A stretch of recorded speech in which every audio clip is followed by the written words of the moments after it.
नमस्कार, मैं सूरज भान और आप देख रहे हैं पिनाका टाइम्स लाइव। बात करते हैं इस वक्त पक्ष और विपक्ष की, और ख़ास तौर पर जो मुद्दा गरमाया है वो है सरकारी नौकरियों का। हरियाणा सरकार मौजूदा भाजपा की जो मनोहर लाल खट्टर के नेतृत्व में चल रही है, पिछले लगभग 9 साल पूरे होने के बाद 10वां साल लग चुका है। इसमें एक चर्चा जोरों पर है कि ये सरकार अपना प्रचार प्रसार करती है कि हमने जितनी भी नौकरियां दी वो बिना खर्ची बिना पर्ची की। वहीं विपक्ष के हुड्डा, जो कि पूर्व सीएम रह चुके हैं हरियाणा में, लगभग 2005 से 2014 का कार्यकाल उन्होंने बिताया है, उनका आरोप है कि सरकार झूठ बोल रही है और बिना खर्चे बिना पर्ची के कौन सी नौकरियां दी गई, इसका हवाला भी दिया जाए। और क्या इससे पहले सरकारों में घोटाले होते थे? तो इस पर सरकार का साफ तौर पर यह कहना, जब इसका विश्लेषण किया गया कि बिना खर्ची बिना पर्ची के अगर सरकारी नौकरियां दी जाती तो फिर पूर्व मंत्री, जो मुख्यमंत्री रह चुके हैं चौटाला, वो जेल क्यों जाते।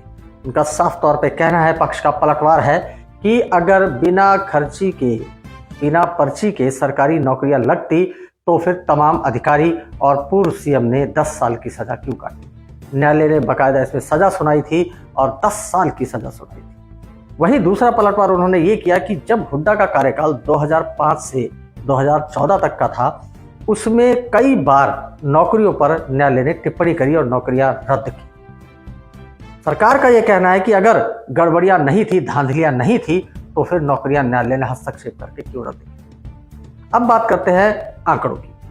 अगर सरकारी आंकड़ों की बात की जाए तो 2005 से 2014 तक जो सरकार ने आंकड़े पेश किए, उसमें महज 86,000 सरकारी नौकरियां लगाई।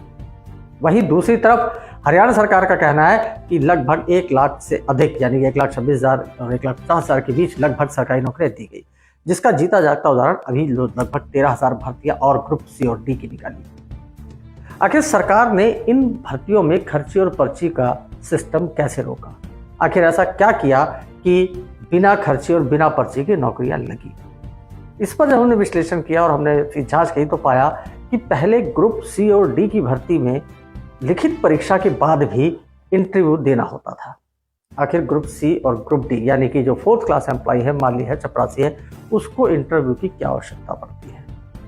सरकार का यह कहना है कि ये इंटरव्यू की जो प्रथा थी, ये जानबूझ के की गई थी कि यदि आप चाहे जितने ज्यादा टैलेंटेड क्यों ना हो, आप कितने पढ़े लिखे क्यों ना हो, आपने कितनी भी परीक्षाएं उत्तीर्ण क्यों ना कर ली हो, लेकिन एक इंटरव्यू लेने वाला अधिकारी आपकी तमाम मेहनत पर पानी फेर सकता है। और यहीं से होता था भ्रष्टाचार, यानी इंटरव्यू के दौरान जिसको चाहे रखा जाए और जिसको चाहे वहां से हटा दिया जाए। इससे क्या होता था, जो काबिल व्यक्ति थे, जो काम कर सकते की क्षमता थी, जो काम कर सकते थे, उनको हटा दिया जाता था, और जो पर्ची और खर्ची वाले लोग हैं उनको नौकरियां दे दी जाती थी। लेकिन मनोहर लाल सरकार ने आते ही ग्रुप सी और ग्रुप डी की जो भी भर्तियां थी, लिखित परीक्षा के बाद कोई भी इंटरव्यू नहीं होगा, सीधा उनका रिजल्ट घोषित कर दी थी, जिससे भ्रष्टाचार की गुंजाइश बिल्कुल नगण्य हो गई।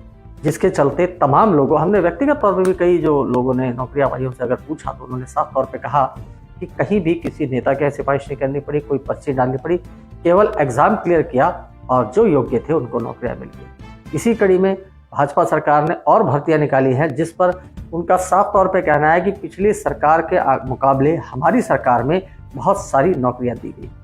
इसके अतिरिक्त उन्होंने जो ठेकेदारी प्रथा थी उसको रोकने का प्रयास किया, क्योंकि ठेकेदारी प्रथा में क्या होता था कि जो एम्प्लॉई जिस योग्य का था उसको उतनी सैलरी नहीं दी जाती थी, बाकायदा शोषण किया जाता था, जिसके चलते कौशल रोजगार योजना बनाई गई, जिसमें तमाम ठेकेदार उस योजना के तहत पारदर्शिता से वहां पर लोगों को डिप्यूट करते हैं, काम में भर्ती करते हैं, जिससे कि ना तो उनका शोषण हो पाता है और जो उनका अधिकार है वो उनको मिल पाता है। साथ साथ ESI और PF की व्यवस्था भी कौशल रोजगार के तहत की गई। तमाम भर्तियां, अब जो ठेकेदारी प्रथा पहले थी कि अलग अलग ठेकेदार थे, अब केवल एक छत्र के नीचे ला दिया गया, वहां से आप कर्मचारियों को सर्विस पर लगवा सकते हैं। तो ये जो 3 मुख्य काम हुए थे नौकरियों के मामले में, सबसे पहला इंटरव्यू जो खत्म किया गया, जो योग्य व्यक्ति था परीक्षा देते उसको नौकरी मिल जाती थी, ग्रुप सी और ग्रुप डी में खास तौर पर। वही तीखे आरोप लगाते हुए पक्ष ने यह कहा है कि इससे पहले सरकारों ने जानकर ही ये इंटरव्यू रखा था और तमाम ठेकेदारी प्रथा, क्योंकि अपने ही बंदे जो मिली भगत करके तमाम ठेकेदारों को यहाँ पर शरण दी हुई थी, उनको भी लगाम लगी है। तो ये था मनोहर सरकार का एक मास्टर स्ट्रोक, जिसमें उन्होंने बिना खर्ची बिना पर्ची के तमाम आवेदकों को यानी कि तमाम युवाओं को रोजगार मुहैया कराया और अभी भी 21,000 लोगों की भर्ती प्रक्रिया जो है वो जिसे कहे पाइपलाइन में है। आने वाले समय में 21,000 युवाओं के लिए और रोजगार के अवसर प्राप्त। तो मैं सूरज भान, ये था बिना खर्ची बिना पर्ची का विश्लेषण। आपको एपिसोड कैसा लगा हमें कमेंट बॉक्स में जरूर बताएं। बने रहे पिनाका टाइम्स के। और हाँ, आपसे निवेदन है कि हमारे इस फेसबुक पेज को जरूर लाइक करें और फॉलो करें। साथ साथ यूट्यूब चैनल है पिनाका टाइम्स के नाम से।